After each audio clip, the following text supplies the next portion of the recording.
আসসালামু আলাইকুম সুপ্রিয় দর্শক শ্রোতা বন্ধুরা, আপনারা যে যেখান থেকে আমাদের এই ভিডিওটি দেখছেন সকলকে আন্তরিক শুভেচ্ছা জানিয়ে শুরু করছি আমাদের আজকের এই ভিডিও প্রোগ্রামটি। দেখতে পাচ্ছেন ক্যামেরার সামনে নিয়ে এসেছি একটা সুন্দরী ফুটফুটে আপুকে, তার কথাগুলো আপনাদের সামনে তুলে ধরবো। এই আপুটির কোলে একটা বাচ্চাও আছে, চলুন এই বাচ্চাটিকে নিয়ে কেন আসছে ক্যামেরার সামনে সেই কথাগুলো শুনে আসি। আসসালামু আলাইকুম। ওয়ালাইকুম আসসালাম। কেমন আছেন আপনি? ভালো আছি ভাইয়া। আপনার নাম কি আপু? ঝুমুর। ঝুমুর। হ্যাঁ। ঝুমুর আপু, এই বাচ্চাটা কে? এটা আমার বোনের বাচ্চা। আপনার বোনের বাচ্চা? হ্যাঁ। তো বোনের বাচ্চাকে নিয়ে আপনি ক্যামেরার সামনে কেন আসলেন?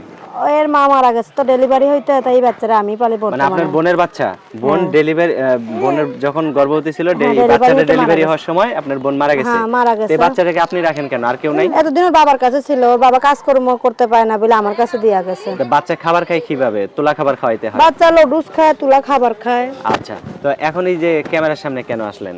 আজ যে একটা ভালো মনের মানুষের আসে আমার লিগে, যে একটা ভালো মনের মানুষ পেলে বিয়ে শাদী করবো। আপনি বিয়ে শাদী হয় নাই? বিয়ে শাদী করছিলাম আগে, আমার একটা বাচ্চা আছে 5 বছরের, মাদ্রাসায় পড়ে বাচ্চা। মাদ্রাসায় পড়ে? হ্যাঁ। তে বাচ্চাকে রাইখা স্বামী রাইখা আবার কেন আসছেন? স্বামী ডিভোর্স দিয়ে দিচ্ছে তো, আমার বাচ্চা যখন divorce 1 দিল বছরের কেন? কলেজ ছিল তখন ডিভোর্স দিয়ে গেছে। তার বাবা মার পছন্দ বিয়ে করছিল তো। হ্যাঁ, হ্যাঁ। তার বাবা মার পছন্দ বিয়ে করছিল, বিয়ের আগে অন্য মেয়ের সাথে তার রিলেশন ছিল, তাই আচ্ছা, মেয়েরে আমার ডিভোর্স দিয়ে সেই মেয়েরে বিয়ে করছে। তো এখন যদি আপনাকে কেউ বিয়ে করতে চায়, কি রকম মানুষ হলে তার কাছে বিয়ে বসবেন বা সারাটা জীবন কাটাইবেন? সে বুড়ো হোক জোয়ান হোক সেটা কোনো দেখার বিষয় নাই, তার মনটা সুন্দর হলে হবে, দুটো মুঠো খাইতে পারবে, পর্দা মতন রাখতে পারলে এটা হইলেই হবে।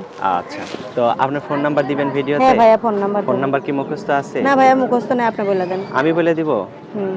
আচ্ছা, আমার সাথে সাথে আপনিও বলেন। আচ্ছা ঠিক আছে।